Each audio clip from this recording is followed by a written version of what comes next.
ഞാനത് പൃഥ്വിയുടെ അടുത്ത് ചോദിച്ചപ്പോൾ പുള്ളി വളരെ കൂൾ ചില്ല്. പുള്ളി പറഞ്ഞു നിങ്ങളോട് ആരെങ്കിലും ഇപ്പോൾ ഫോൺ നോക്കാൻ പറഞ്ഞോ, പടം കഴിഞ്ഞില്ലേ, ഇനിയിപ്പോൾ അങ്ങനത്തെ യാതൊരു സംഭവം, കുറച്ച് നാൾ ആ ഫോണൊക്കെ ഓഫ് ചെയ്ത് വെച്ച് കുട്ടികളെ ഇപ്പോൾ കൂടെയില്ലേ, നിങ്ങൾ അടിച്ച് പൊളിച്ച് എവിടെയെങ്കിലും കറങ്ങിയിട്ട് പോവാ, അല്ലെങ്കിൽ പോയിട്ട് പട്ടികൾ വീട്ടിലില്ലേ അതിൻ്റെ കൂടെ കളിക്ക് എന്നൊക്കെ പറഞ്ഞിട്ട് പുള്ളി വളരെ കൂളായിട്ട് പറഞ്ഞു അതൊന്നും ഇപ്പം ചിന്തിക്കണ്ട.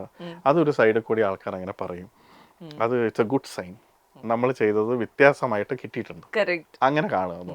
പക്ഷെ ഇങ്ങനെയൊക്കെ നമ്മൾ പറയുമ്പോഴും നമ്മുടെ ഹാർട്ട് ആൻഡ് സോൾ നമ്മൾ ഇത്രയും കാലങ്ങളോളം കൊടുത്ത ഒരു സിനിമയാണ്.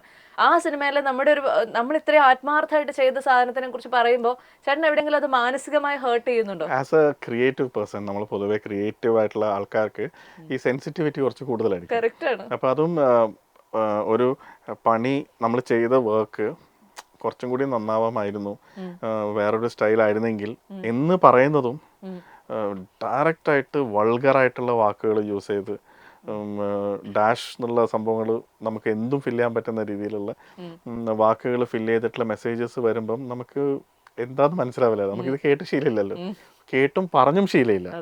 അപ്പം അതുകൊണ്ട് തന്നെ അങ്ങനെ പെട്ടെന്ന് കാണുമ്പം നമുക്ക് എന്താണാവോ എന്ന് ഓർത്ത് പോകും.